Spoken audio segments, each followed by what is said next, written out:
Hello, everybody out there in the internet, and welcome to another episode of Fighting the Void, where we discuss, well, whatever the heck it is we feel like discussing, so long as it pushes back against the general sense of nihilism that is threatening to pervade all of society. Then that's our topic. Today, I've got Jeff Dornick back from the Gatekeepers podcast, and we're going to be discussing, it's going to touch a little bit on theology, but it's not going to be so much a debate, so much it is we're going to be discussing our right to self-defense.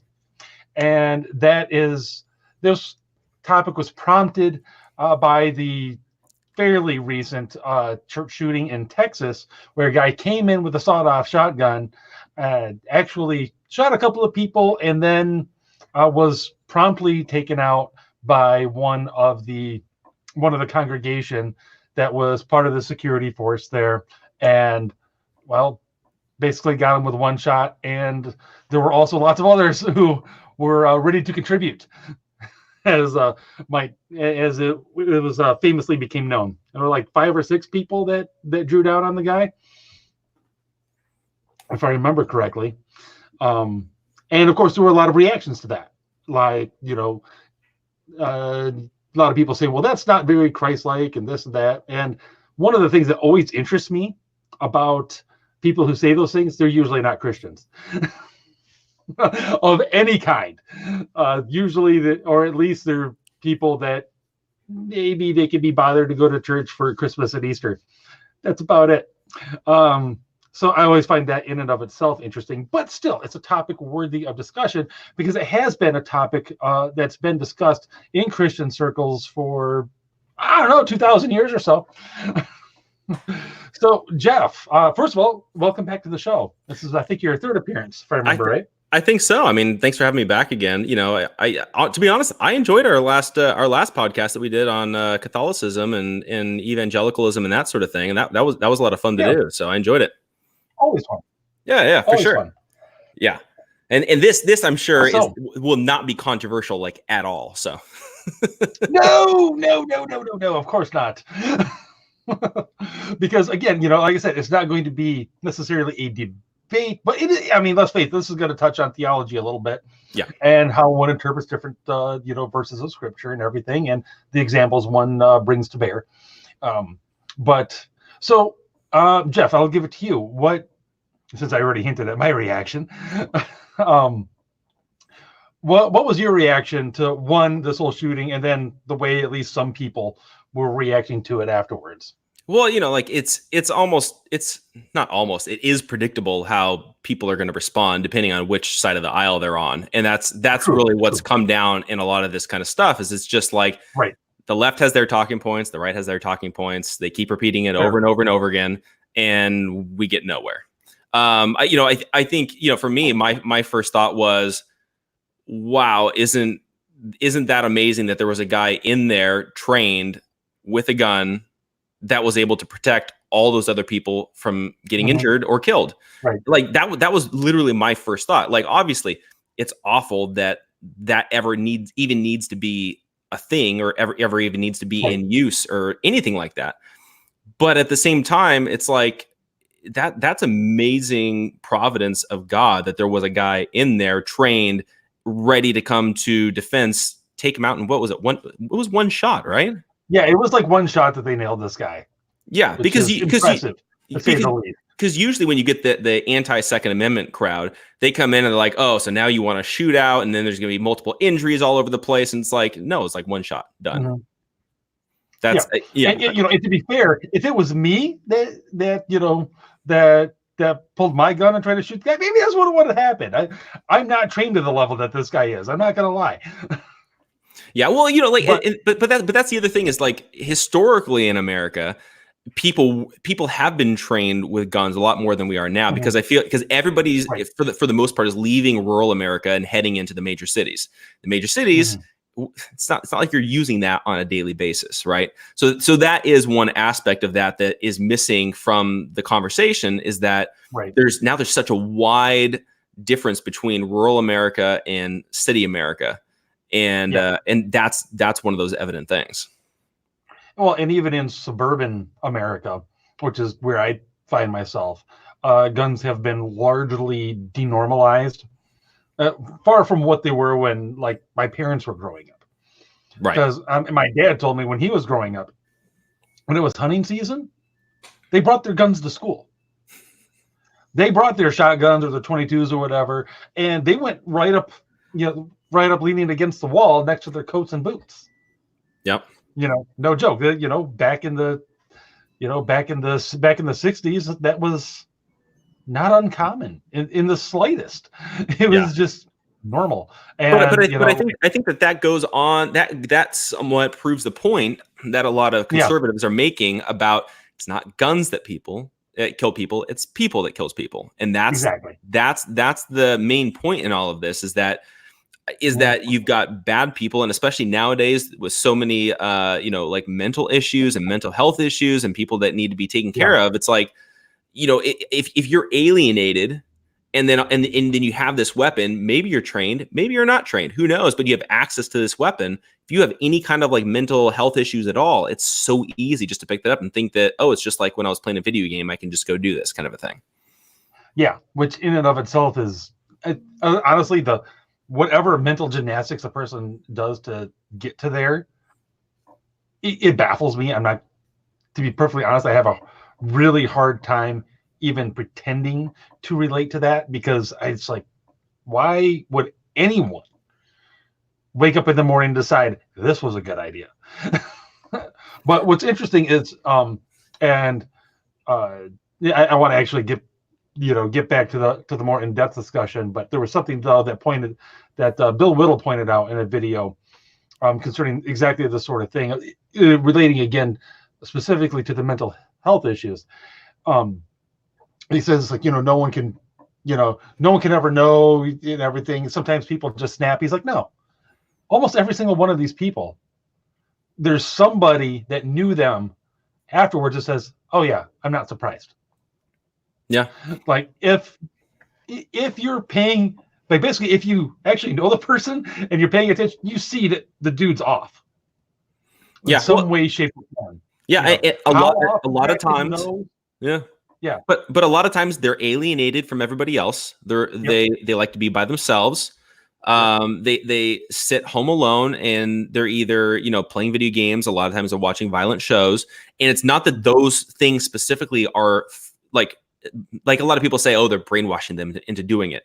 But it's that they're attracted to those things. Those are signs. They're triggers. They're at a certain point, because I remember, so when I was young, when I was in college, I remember I was playing PlayStation. I was playing Grand Theft Auto and all those things. Just being around that, it raises your levels of just like, not violent, but just like your blood pressure goes up. You feel it. So I couldn't imagine, like, I'm a sane person, I'm not going to go pick up a gun and do anything like that. But just imagine somebody they're sitting there playing this violent video game and they're like, I could do that. I mean, they're reinforcing to you in the game that, hey, you get extra points if you take out a cop or if you go and shoot up a store or whatever. It's like, that's glorified in these games. So if you have mental health issues, all of a sudden now it's like there's this lack of separating between fantasy and reality. Yeah. Yeah. And that's not to say that if you play Rainbow Six, you're going to go out and shoot up a supermarket, but it's more if you have it feeds into a certain combination of factors to where it just kind of, you put a lot of straws on the camel's back. Right. And that can easily be one of the straws that contributes.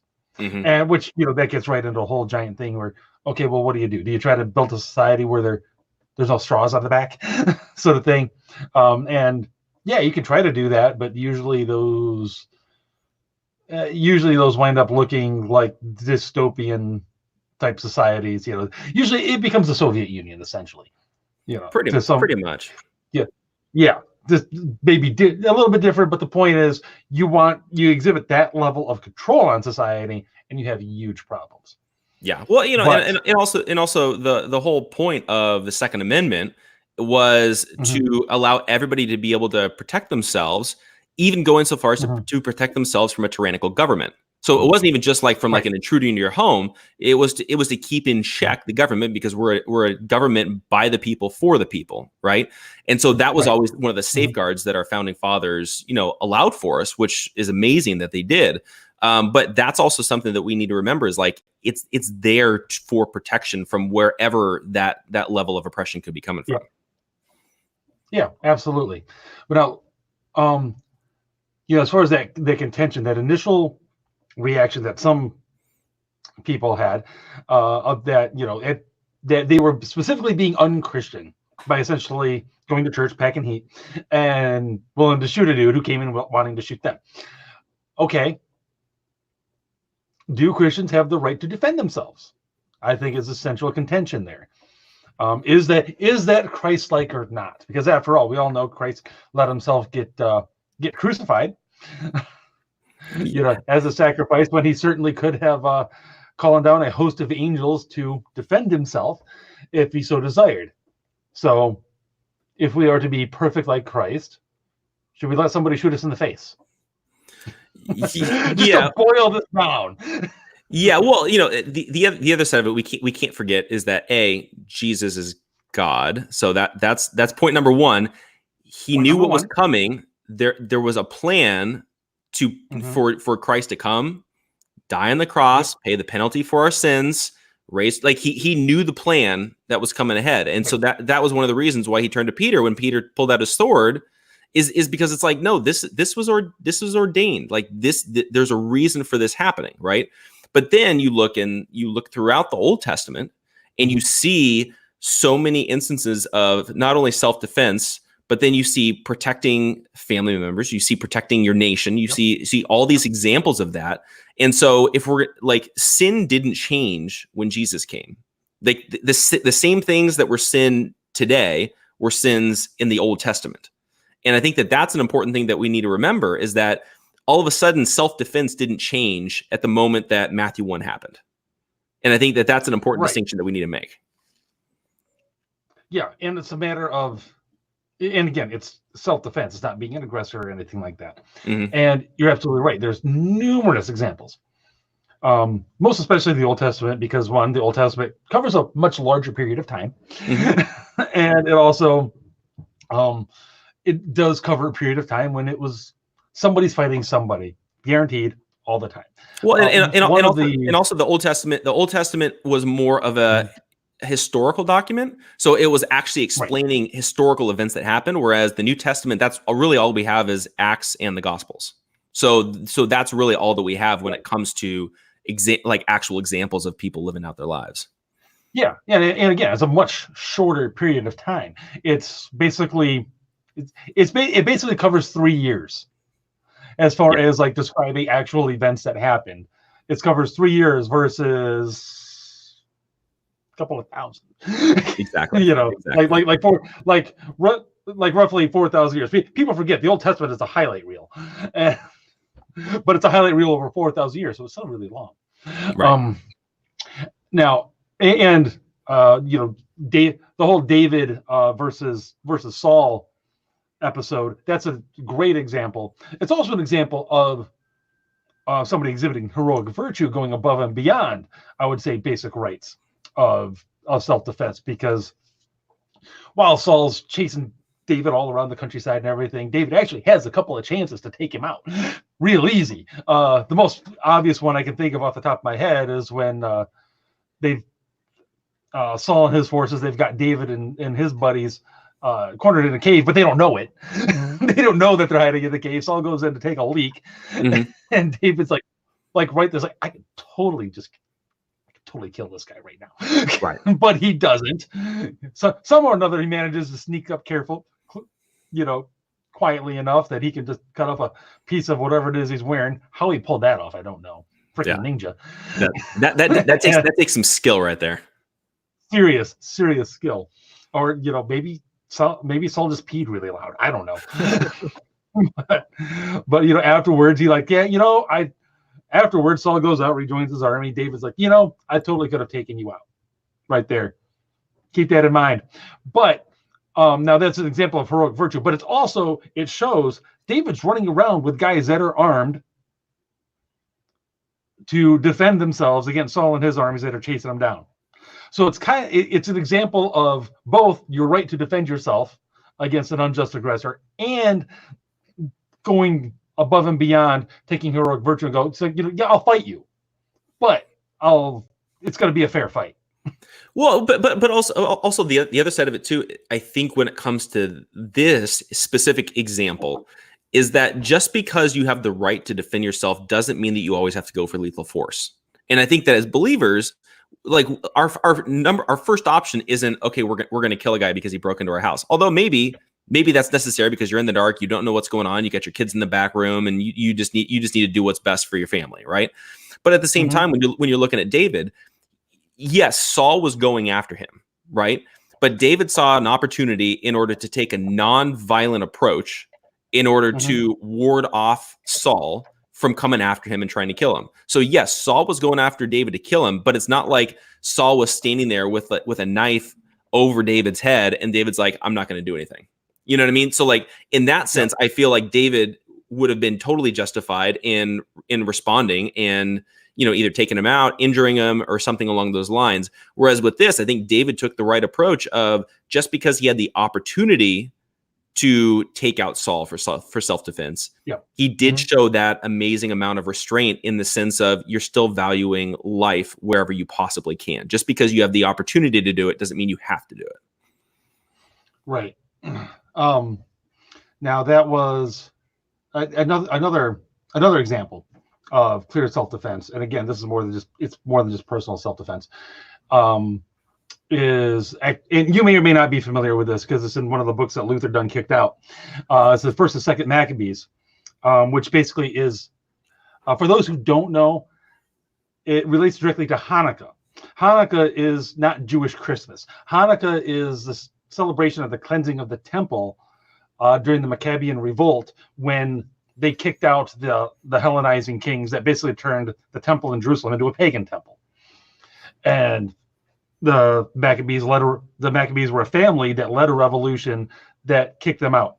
Also, and they did it with the help of the Romans that they solicited, and kind of gave the Romans the foothold in Israel that we all know from reading the New Testament. So when I first read that, I'm like, oops. But anyway, in that, at the beginning of the revolution, they're adhering very strictly to the Mosaic law, which means, amongst other things, no work on Sundays, which means you don't do a diddly poo on Sundays, right? Including defend yourself. So, the forces of the Hellenizers and everything, they came in and they basically slaughtered a whole camp of them, on the Sabbath. I said Sunday. I should have said the Sabbath. Sorry. And they were like, well, this can't be what God wants. It's like, you know what? No, if they come after us on the Sabbath, we're going to go ahead and fight back next time. Yeah. I mean, that's a good example of, that goes right along with like what Jesus would always talk about when it came to, like the Sabbath laws and that sort of thing. It's like, yeah, we have these rules in place that are supposed to be reminders, but at the same time, that doesn't mean you be completely idiotic and stupid. Like the disciples still needed to eat food. So it's okay that they rub their hands together to get grain out, out of the wheat. It's like, same thing here. It's like, you're allowed to defend yourself if they're coming to take you out and take out your family and that sort of thing. Mm-hmm. Yeah, exactly. And now there's certain, verses and everything that people are going to point to, especially in the New Testament, that so no, you don't get to defend yourself. The most famous, perhaps, being turn the other cheek. Yeah. Now, what's your particular take on that verse? I'm curious to hear. Well, slapping your cheek is not going to kill you. So there's one differentiation. So yeah, I mean, although I don't know if you've seen these videos. There are videos going around of, have you seen these slapping contests that are going on? I think like in Russia and that sort of thing. No.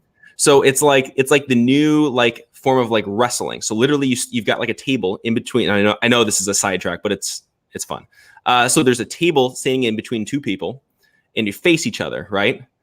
and then you take turns with the best possible slap against the other person.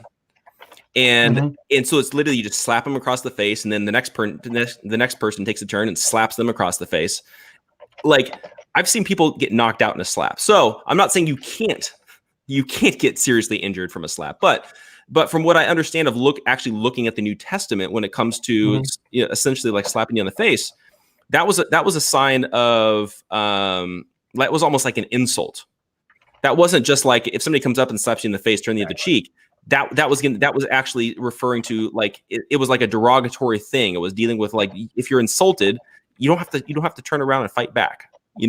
It's like it's basically that verse I think is actually probably talking more to people like Donald Trump, who feels like somebody insults you, then you feel like you have to turn around and one up them and insult them back. It's like maybe let's apply that verse within context.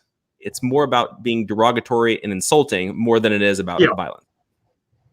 Yeah, and that's exactly my take on it. And I was first exposed to that actually from I was reading commentaries by William Barclay, and it's like, oh, yeah, okay, that actually makes a lot more sense than just than you're supposed to just sit there and take a pounding, essentially. Right. It's like, okay, yeah, this is one of those things where it's like, context is really helpful in understanding what the heck it is you're reading, because it's so tempting to read whatever modern understanding it is back into it. Well, I mean, it's even looking at things that were written 50 years ago. You have to look at the context, like let alone 2,000 years ago. Like that's a whole different ballgame. Oh, I completely agree with that with that statement. And I mean, the Second Amendment itself is a good example where people will look at it and they'll focus on words like regulated, for example. Well, that meant something different to them than it does to us. Here we mean, very careful rules and everything that are applied from the government on down. It's like, whereas they would have just, no, it's just well ordered. It's well ordered, it's practiced. It doesn't have to have anything to do with any government or anything like that. Yeah. So good. We essentially have the same take on that. That does not prevent the right to say, that does not prevent us from going, no, you don't get to just keep hitting me. It doesn't command us to be doormats. Right. Which unfortunately is often the case. And you also have Jesus say, I came to not peace, but a sword. It's like, well, now did he mean literally? That's literally a sword, but it doesn't. Yes, there's going to be division, there's going to be strife, and it's not all going to be butterflies and rainbows. Right. You can expect a little bit of contention here and there. And yeah, it's going to get a little physical from time to time. Yeah. But but one of the problems that there is within like modern day, Christianity is that you are having these kind of like pietist pastors, and like one of the best examples that I can come up with is you've got John Piper, who he wrote an entire article on the Second Amendment and whether Christians should own guns, and he argued that Christians shouldn't. And the reason he gave, and he even went so far as to talk about the example of if there was an intruder who came into your home and he was coming in to cause harm to your family, you shouldn't want to defend your family with a firearm because you could kill the guy, right? And his logic is that you and your family are more than likely already saved. That guy isn't. So if you kill him, he's going to hell. Whereas if you don't kill him, even if he kills your family, he could go to jail and hear the gospel later and go to heaven. Yeah, I can follow the logic. Like I actually get where he's coming from. Yeah. I disagree. Yeah. I disagree. For one, let's go ahead and let's stay on the exact same pietistic path. I'm allowing him to commit further grave mortal sin if he comes in and kills me and my family. Mm-hmm. Horror. So some of the worst sin you could possibly commit, I'm allowing him to commit, in the hopes that maybe he'll hear the gospel and be converted later. Yeah. Whereas, and I don't. this would get into one of the separations, but I don't know what I don't know whether that's going to. I would say I don't know what that's going to do to the faith of my family, as they're watching each other get their heads blown away, one right after the other, before it's finally their turn. Right. Well, but also too is like, for me as the husband, and it's my job to take care of my family and protect my family. It's your job to protect. It's our job to protect, and it's not. It is not our task, again, to just lay down and die. After all, like, again, I'm just trying to answer it.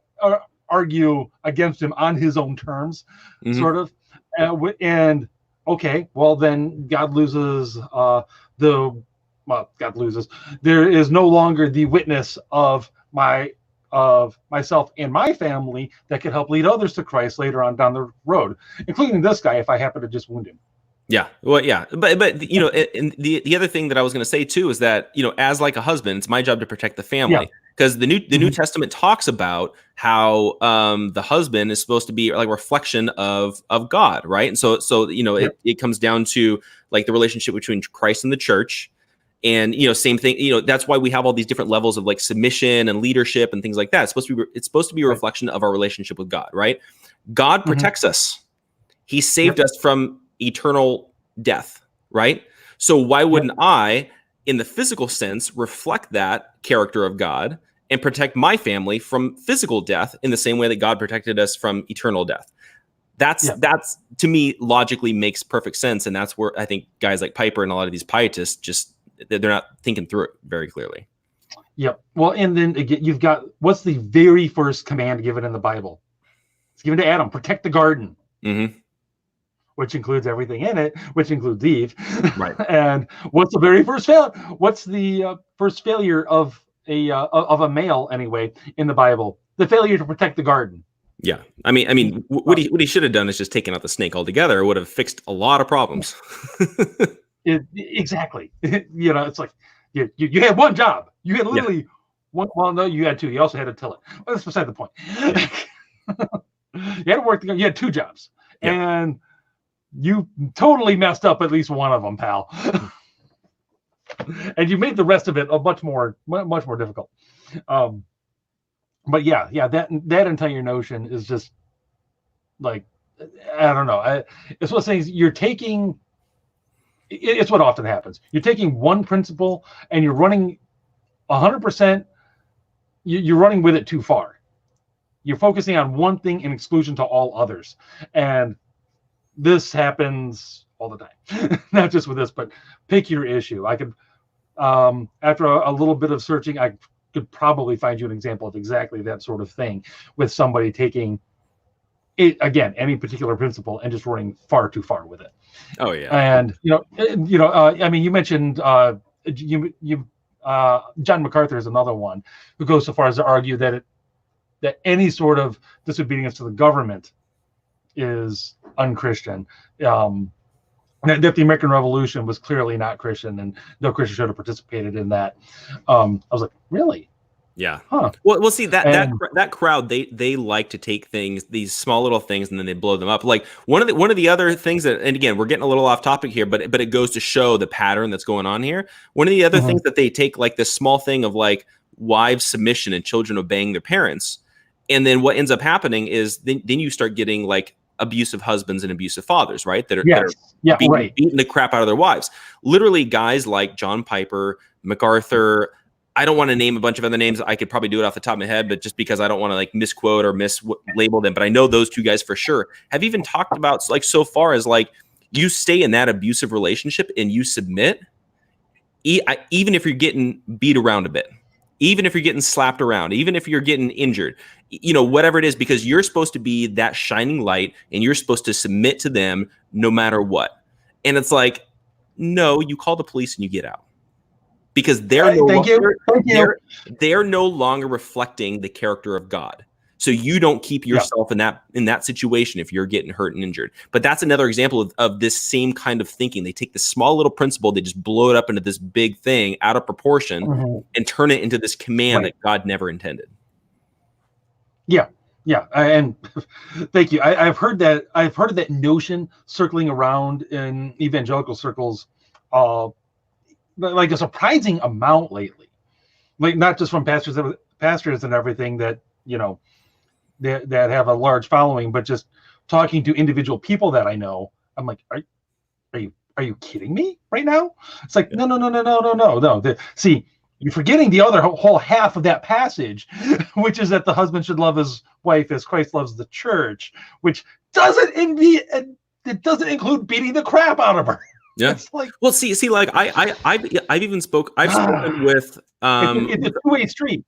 Yeah, no, but I've spoken with somebody that they told me that when they were a kid, they went to one of their elders and said, "My dad is abusing me." Right?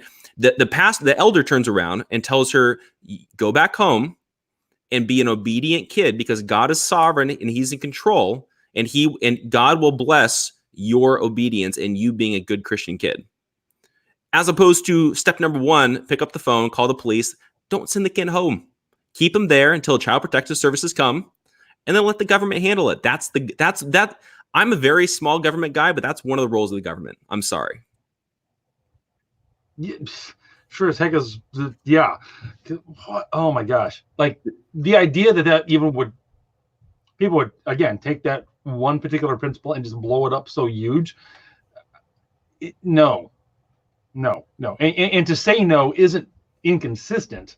It's actually remembering that there's a whole lot of other things that you've got to take into consideration as well. Right. And there is, and you could come up with a whole lot of other much grayer areas that would illustrate the point I'm making a lot more, which is that, it takes discernment a lot of times to decide, I was like, what should I do in this particular situation?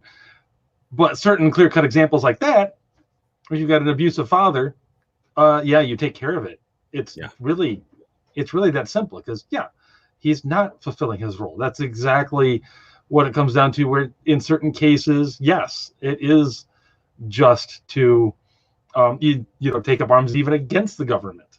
Yeah. In certain cases, it's not something that should be done lightly, but even way back in the 13th century, Aquinas, he because he wrote and thought about dang near everything. And he was like, yeah, you know what? Whatever I forget the specific term it is, regicide. Yeah, regicide. That can be legit. He's like, you do have a right to depose a tyrant if he is legitimately a tyrant. Mm-hmm. Is it easy? Should it be done lightly? No. But hey, we also don't have to just be a doormat. Yeah, that's true. What's that?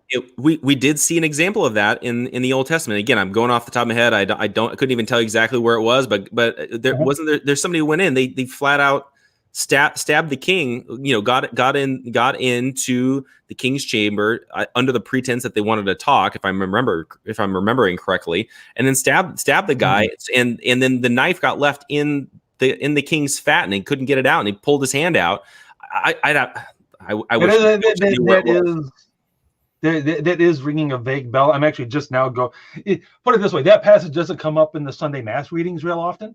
Yeah, but I have not heard a sermon on that. So, although I'm going to have to talk to some of my pastor friends and make that happen. Why not? Something for the kids. Exactly. But I'm actually going through and rereading the whole Old Testament right now, so I'm sure I'll come to that soon enough. Yeah. I'm in Judges right now, so it might be a bit. Yeah. But yeah, and there's a whole other lots of other things where there's injunctions to not take up the sword, but there's also Jesus telling people to take up the sword. It is very much context dependent. If you live by the sword, you'll die by the sword. Sure. Well, don't live by the sword, but that doesn't mean you can't use it to fight off somebody who is living by the sword. Right. Yeah. It's again, context. These things matter so much. Yeah. Now that said, if again, to bring it back to the the people in that church in Texas, if one of them had essentially gotten in front of their knees in front of the guy and started praying for him right there, okay, you know what? You're exhibiting a certain form of heroic virtue, and I would say, good for you.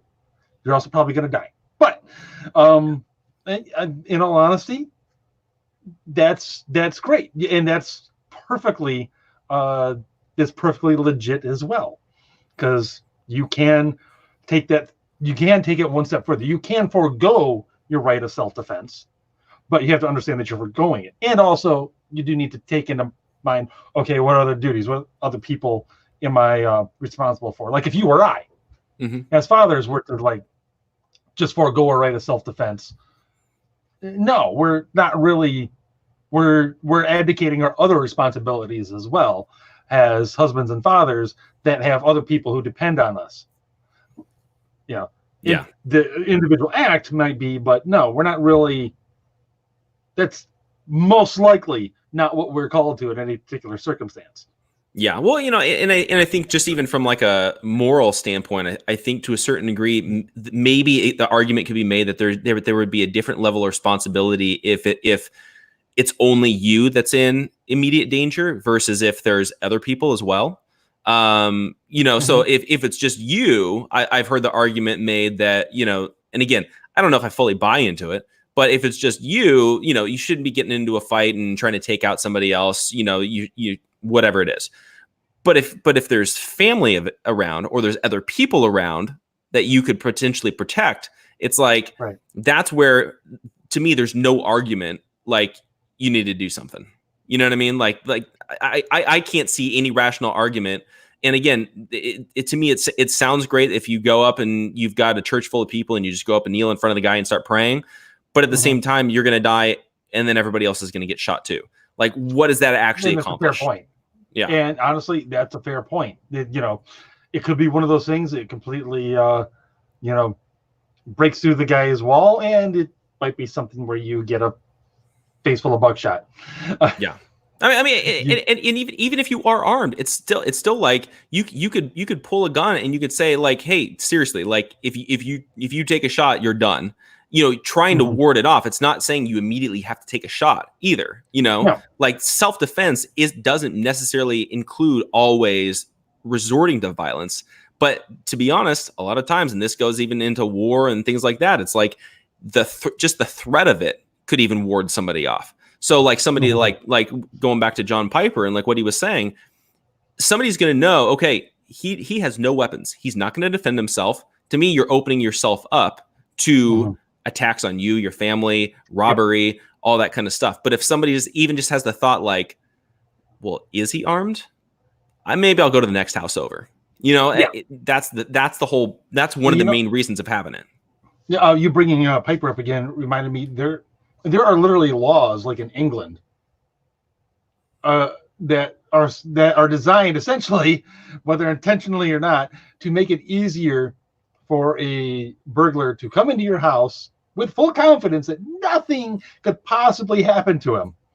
Like I remember seeing one article, they were even talking about banning, whether they did or not, I'm not sure, but talking at least about banning having kiddie pools full of water in your backyard, lest the potential robber, rapist, murderer, whatever, trip and fall down and drown in the kiddie pool. Like, hey, you got to watch out for those kiddie pools. I'm sorry. We're in full-on crazy town at that point. I mean, that's going beyond Piper. See, I want to know what that conversation was like in the city council when that was happening, and like, so I think it was London even. Yeah. So guys, we're having this problem. So like these robbers, they're coming in and they're running kiddie pools left and right. Yeah, like I wish I could be a fly on the wall in that conversation. I know. I really wish I could be a fly on the wall in a lot of these conversations. And then actually I wish I could be like a really, really, big, like biting black fly. And then just anytime anyone says something stupid, just take a little chunk out. Just be like, maybe they'll learn eventually. I don't know. Yeah. But no, I think we've covered fairly well. It's like, I think we all agree, yes, there's a right to self-defense, even basing it within scripture. There's a clear right to self-defense. Now, I'm curious. Now, moving it on sort of to like the larger scale, to like a national scale. When what is or is not a just war? I think we can skip over the whole discussion over whether or not war is ever just. I think we both agree yes. Mm-hmm. But what would make a just war? Honestly, I think a lot of it becomes circumstantial. I think to a certain degree, because I mean, there can be certain wars that would be justified. I think going into, let's say, a nation that's literally doing like a genocide on its people. It's like that to me. It's like I could see that being a valid thing, right? But then again, I think at the same time too is the government's job is to protect us. Right. So where to me, wherever that leads. So if we have enemies, which we do, for those of you guys that don't realize, we have enemies. Like I would rather go to war in their countries than be at war here. And so I think from that perspective, the government's job and the government's role is to protect us. Like, again, I'm a very small government, very libertarian politically and that sort of thing. But if you look at the Constitution gives that specific role of protecting us from foreign powers. So that means we go to war if it's in our best self-interest, and by self-interest, it's the safety of the American people.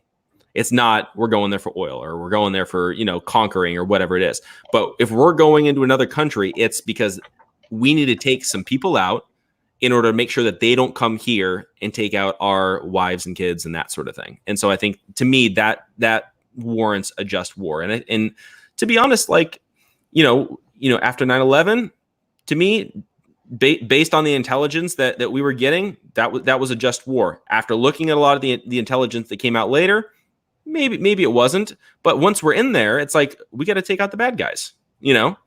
That's how I feel. Going after ISIS, that's a just war. Those people are wiping people out left and right. Yeah. Going after ISIS, I think that's clearly a just thing, because we're going to the defense of someone else.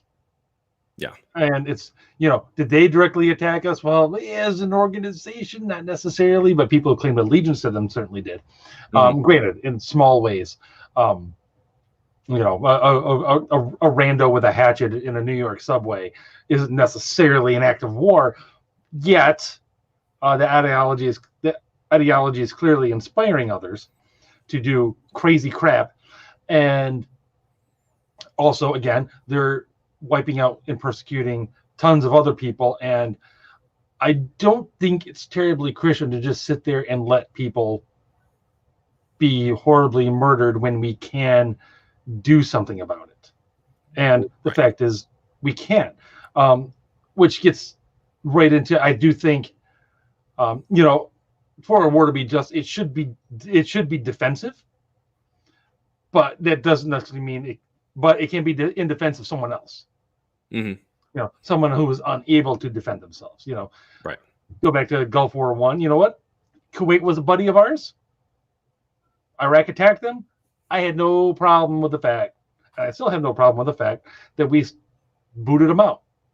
And honestly, we kind of went above and beyond what at least typical wartime practice has been. And we didn't completely wipe out Hussein and everybody, which in retrospect might have been a bad idea. But then again, considering what happened after we did take him out, maybe Daddy Bush did make the right call. Yeah. Well, and that's the thing. Honesty, but see, like that's prudential judgment stuff. And sometimes criticizing that stuff is we're playing Monday morning quarterback. Right. To be fair, and that doesn't necessarily have anything to do with whether or not the war in and of itself was just at the beginning. Right. What happens during a war is a whole, and what happens after a war are completely different things. And as far as what happens during a war, please don't kill the civilians. Yeah. Please don't indiscriminately kill the civilians. We could really do without that.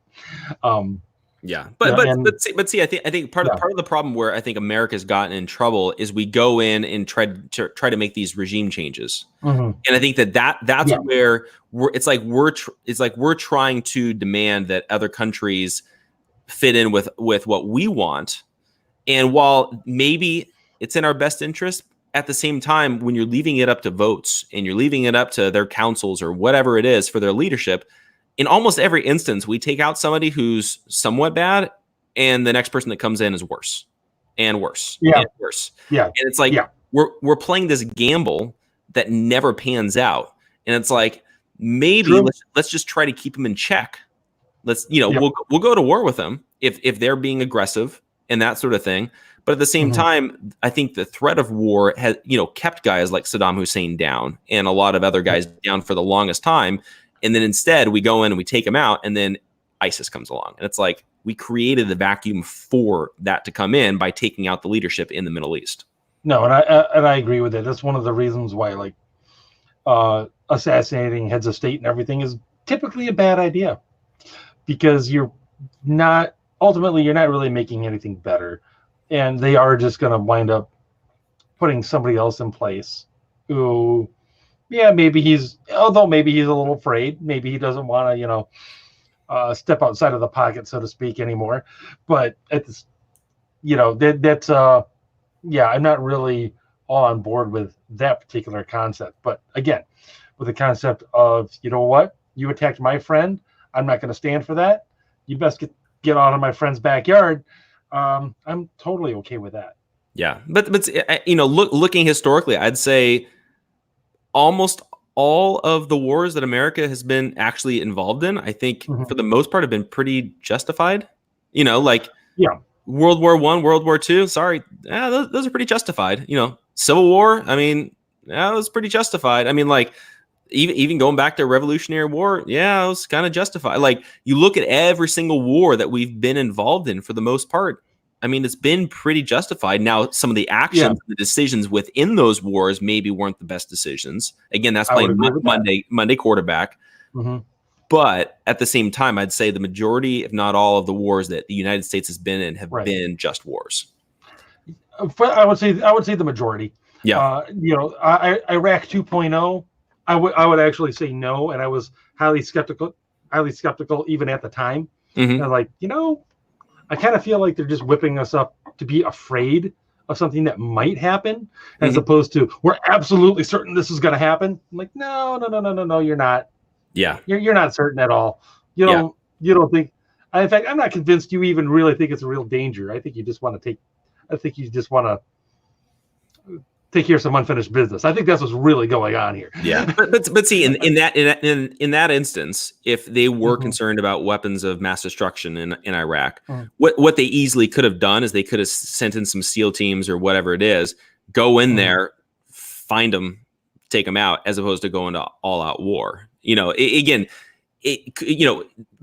if you have the intelligence that there are WMDs going on, it's like, okay, let's go in there and let's take care of this. But they could have done a totally different strategy. So again, maybe it was justified going there, but we handled it in the completely wrong way. We handled it completely wrong way. And I think the fact that we sort of, it kind of seemed like we started just digging wherever for stuff, shows that they didn't really have anything like solid intelligence. Yeah, well, and that happened a lot after 9/11. I mean, we even got the Patriot Act, to where that's really caused a lot of harm here in the United States. But that was a direct response to 9/11 happening, and it's like this overreaction that happens, and then it just makes everything worse. Yeah, absolutely. And there's let's take it a slightly different direction. I think there are circumstances too where nonviolent resistance is the best way to go. I think the shining example of this, at least in the modern era, maybe just about one of the only examples in the entire history of the world, is actually the solidarity movement in Poland, and how Lech Walesa was the leader of that. It was basically a nonviolent resistance to the communist regime in Poland that did event, and they marched in the streets, they prayed.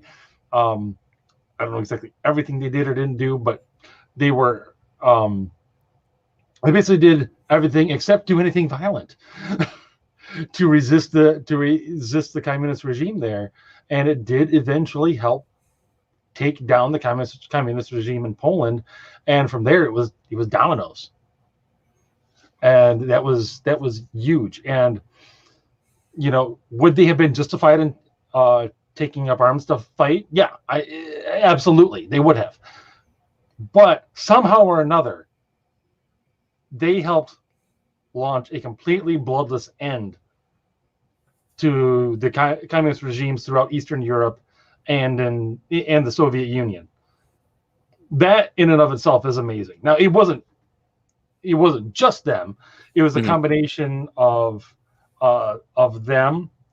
Frankly, worldwide prayer, I think, played a huge part in this, and the military and economic might of the United States and Great Britain at the time. It's no secret at this point that Reagan, Thatcher, and Pope John Paul II were actually working in concert, the three of them together, to bring down the Soviet Union. Yeah. Lo and behold, look what's not here anymore. Yeah. Yeah. Well, what's interesting about that is that, that from I'm not super familiar with that account, but at the same time, that was a very ideological war that they were essentially fighting. Right. So going to taking up arms and going to war would have been a lot of bloodshed, and really wouldn't have probably changed a whole lot if you didn't change people's minds. Right. Whereas what they needed to do is they needed to open people's eyes that, hey, communism is not the way to go. Here's the alternative. And I think that's where that kind of a thing makes sense. Just like dealing with MLK here in the States. A lot of what he was having to do was trying to get people to change their minds over this issue. Yep. Whereas guys like Malcolm X were going the violent route. But going the violent route when it's an ideological war doesn't change minds. And that's where, to me, you differentiate between the peaceful protests versus the taking up arms. Is this an ideological war that you have to change people's minds? Or is it just something where there's just bad dudes in control? And for example, in the Revolutionary War, that was more than just an ideological war, right? Because it's you could change everybody's mind there in the colonies, but it didn't matter because the king was still going to be oppressing you. So it's what are you going to do? You can't do anything about that. So at that point, to me, that became a justified war. MLK, that was an ideological war that he was fighting over racism, right? It's taking up arms like Malcolm X did and the Black Panthers didn't change anything, didn't accomplish anything, and would never accomplish anything, because all you're doing is you're reinforcing stereotypes and you're making everything worse and causing bloodshed. So you have to look at that. Right. I think that's how you differentiate between those two. Mm-hmm. No, I completely agree with it. And yeah, there are times when you shouldn't react violently, but again, it's dependent. It's highly circumstantial. Yeah. What do you do in any particular given situation? Sometimes, and there's lots of ways to fight that are violent or non-violent. Again, to use John Paul II as an example, when he was just in seminary back in the day, this communist regime in Poland was trying to destroy Polish culture. So he was part of a group of actors that would go and do Polish plays and everything, just trying to keep Polish culture alive in the meantime, until such time as that regime would eventually end, as he had full confidence that it would eventually. So they would put on plays, they would do musical productions and everything, often small, privately in people's homes, but just to help keep their own culture alive and keep it from getting destroyed by the Soviets, because that was their what's the thing that every dictatorial regime does? They try to destroy the religion, they just try to destroy the culture. Those two things, those are the two biggest threats to any dictatorial regime that there is. They're not so much afraid of your gun as they're afraid of your Bible, to be perfectly honest. Yeah, no, that's true. But I think also too is another example of the kind of the peaceful protest versus the, going the violent route is even looking at the difference between how the Tea Party did things and then how Antifa's handling things, right? So both of those groups were fighting an ideological war, right? So like with the Tea Party, like I just had the co-founder of the Tea Party on my podcast Nice. this last week. It was a really fun conversation. But like they were fighting an ideological war over smaller government, lower taxes, that sort of thing, right? They were not violent at all. They were showing up in masses, but their main point was they needed to change minds, right? Yeah. And then you've got Antifa on the other side that's fighting an ideological war, but they're not fighting it to change your mind. They're fighting it to take out anybody who comes in their way and who disagrees with them. So they're taking a violent approach to this ideological war that they should be taking the ideological route and the philosophical and the debates and all that kind of stuff. And it's just, to me, that's like that's a glaring example of the difference in just like today's culture right now. Yeah, I would completely agree with that. And yeah, again, people were all upset. Oh, those Tea Parties are Nazis. Who have they hurt? Yeah. What have they done? What have they damaged? Nothing. They clean up after themselves and go home to their jobs and their families. Yeah. It's like, you may not, fine, you don't like what they're arguing for. Do you actually know what they're arguing for? Do you? Yeah. I'm pretty sure most people would say no. Yeah. Well, and see that's the interesting thing nowadays is that I think the normal everyday American agrees with American values. The political leaders in the extremes on either side, which takes up a very small percentage, that's where the polarizing differences occur. But for the most part, both Democrats and Republicans, if push comes to shove, they tend to be pretty conservative in the sense of personal property rights. You want the right to defend your family.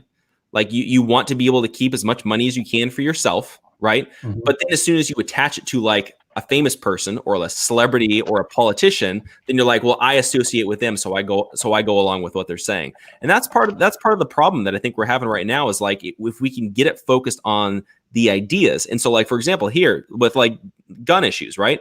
Second Amendment. I feel like if you eliminated the NRA, you eliminated Bernie Sanders, you eliminated all the personalities, and you just got down to the nuts and bolts, right? I feel like we could get a consensus on, hey, here's stuff that we can do in order to protect ourselves, and also, yeah, Second Amendment needs to stay. I feel like for the most part, if that was all we were worried about, we could actually accomplish something. But instead, we're just so polarized, going with the extremes on TV right now. It's like we're never going to get anything done. Probably not. Yeah, because I mean, I've had conversations with people that describe themselves as progressive and leftist and all that kind of stuff, and then I start pushing them on things, and they're like, like they'll talk about like redistribution of wealth, and I'm like, so can I? You know what that means? Yeah, it's like, so can I take your TV because I need a better TV and I don't make as much money as you? And they're like, no, of course not. That's mine. It's like, prove my point. Yeah, exactly. A lot of times they haven't thought things out. Yeah. To where it's like, okay, well, what? Even putting themselves in the shoes of the person, of somebody else, the person they'd be taking from, or the person getting shot at, to bring it around. Put yourself in that person's shoes. What would you do? Yeah. It's like, well, this isn't necessarily what I should do. Why? Yep. Why not? And also one good reason. Yeah. Well, and also the other side of it too is that if you're gonna like, because like a lot of the lefties and the Democrats and that sort of thing, it's like they want gun control. They want to get guns off the streets. They want to get guns out of people's hands. And ultimately, they want like gun-free zones and like all that kind of stuff. Really, the main people that you're hurting are people that are in need of that the most.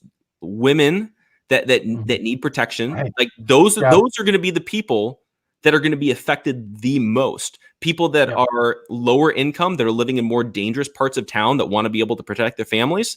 Like if like I live out here in California, you go and you take one wrong turn, you're in a bad part of town. Like there's like bars over all the windows, metal gates everywhere. It's pretty crazy, right? It's like if I was living in that place, I would need a way to protect my family. You know what I mean? But if you take that away, all of a sudden now you're taking away that person's right to protect his family, that woman's right to protect herself from an assailant. I mean, you know, there's so many repercussions that these people just aren't even like thinking through. Yeah, because I hate to tell everybody, not every woman is atomic blonde. All right, it's just not a thing.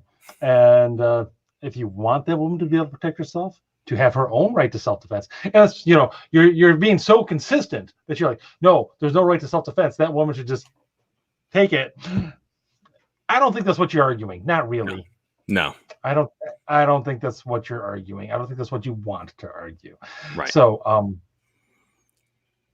yeah, let's just go ahead and say, you know what?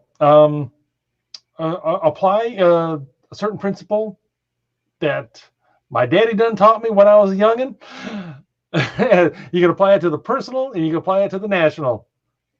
Don't throw the first punch, but by golly, be ready to throw the last one. It's very wise. It's a very, very good and simple principle, time tested, and you find that if you can throw the last punch, you don't have too many problems after that. Yeah. In fact, sometimes you even wind up becoming friends afterwards. Yeah. I mean, you know, I mean no good. No, just a slight aside. Actually, one of my best friends, we started off as enemies. I remember this goes way, way back to junior high. So this is a long time ago now. But he and another guy, they were playing keep away with my ball cap. And I finally got mad. I caught up to the ball cap in the hands of one of the guys. I put his head into the brick wall of the school. I got my hat back. And eventually, after that, we became friends. And we've been friends for about 30 years now. So weird. So you're saying violence brings people together? It can. And in certain circumstances, yes. Yeah. It can, in fact. It's like even like with my podcast network, obviously it's not violence, but like at the same time, like one of the guys that I have on my network, Schumann, we first got into it in a Twitter war together over Calvinism, and we were going back and forth, and then now he's like really close friend, has a podcast on my network, writes all the time, really cool guy, all that kind of stuff. But it's like it started out heated, and then we're just like, hey, we actually get along now. Well, there you go. I mean, heck, you and I, we clearly have our differences, but we get along pretty darn well, I think. Yeah, for sure. So, on that note of brotherly love and everything, I think it's time to call it for the night, and we'll see you next week. I'm going to have another old friend on, Paige Rogers, and we're going to talk about stuff that she's been doing in her particular Anglican parish that is pretty cool, and whatever else it is that comes up as we discuss. She's got some new art and everything that she's been working on, so I look forward to getting into some of that.